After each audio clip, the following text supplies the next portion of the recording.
Before we start, I would like you to hit that red subscribe button so that you never miss out on any of our videos. Hey guys, what's up? Welcome back to Film's Eye.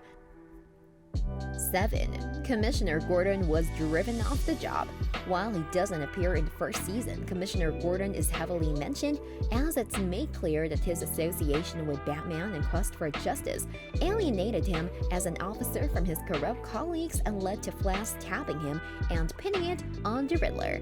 All this added up to drive him out of his job, which is incredibly dark fate for Gordon. Of course, everything the Joker did to Gordon and his daughter Barbara in The Killing Joke is among the worst things a DC villain ever did, so it isn't as if Gordon getting stabbed by his partner and driven off the job is the harshest thing he's ever gone through, still considering he maintained his sanity during Killing Joke and stayed on the job afterward, making this Gordon's job loss even more tragic by comparison. 6. Barbara Gordon as a GCPD detective. Fans of Barbara Gordon will know that when she was introduced in the 1966 series, she was Batgirl and in her civilian identity a librarian.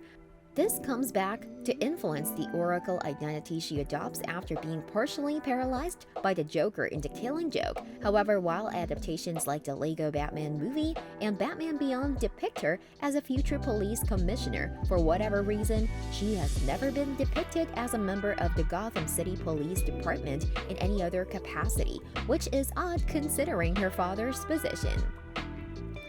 5. Police corruption isn't fixed. It may not be as dark of an ending as the movie Chinatown, but even though the whole world is saved from Poison Ivy's plot, Barbara still ends up being fired from her position with the GCPD. Admittedly, she did commit some questionable job violations, but it's made clear she's really being pushed out by the corrupt establishment led by Flash.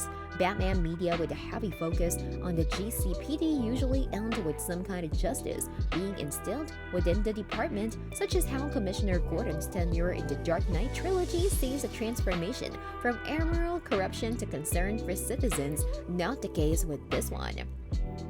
Number 4. Cornelius Turk is the main villain. Who's Cornelius Turk? For any but the most hardcore Batman comic fans, the only notable role the character had before his appearance in the series was a minor character in the Gotham episode Wrath of the Villains, A Legion of Horribles, wherein he is coincidentally the Riddler's cellmate. Using Stark as one of the main villains is a welcome departure from having the usual suspects of Joker, Penguin, or Riddler as the main focus. The lack of familiarity with the character adds to the mystery. Yes, Riddler, Hugo Strange, and Poison Ivy also appear, but Stark as the Harvester is the only known threat from the season's beginning to its end. It's a bold but refreshing choice. 3. It takes place across 2 timelines. For any of those familiar with the Batman animated series episode Perchance to Dream, wherein Bruce Wayne wakes up in a world where his parents are still alive and he isn't the vigilante Batman, the twist was perhaps a bit more predictable once Barbara's point of view was introduced. The only big difference is that Mad Hatter was behind the plot in that episode. Still, the usage of 2 different narrative frames is something innovative for the Batman franchise, as Penchants to Dream, for instance, contained the story to one realm of reality at a time. For those who didn't foresee the twist, this telling added to the mystery until the reveal of Hugo Strange's machinations. And future projects could take note of this juxtaposing structure of their own stories. 2. Bruce Wayne has a medical job. In the false reality wherein both of the Wayne parents remain alive, Bruce has the job of a forensic pathologist instead of running or helping to run Wayne Enterprises, which it eventually becomes clear doesn't exist in the dream world. Once again, in Perchance to Dream, for example, Bruce is given a seemingly happy false reality by the Mad Hatter, but he is part of the family business and lives in Wayne Manor. Seeing Bruce Wayne outside of a boardroom at an occupation he hasn't taken on for disguise purposes is genuinely new territory and gives a glimpse into the esteem in which the character clearly held his father, a surgeon. 1.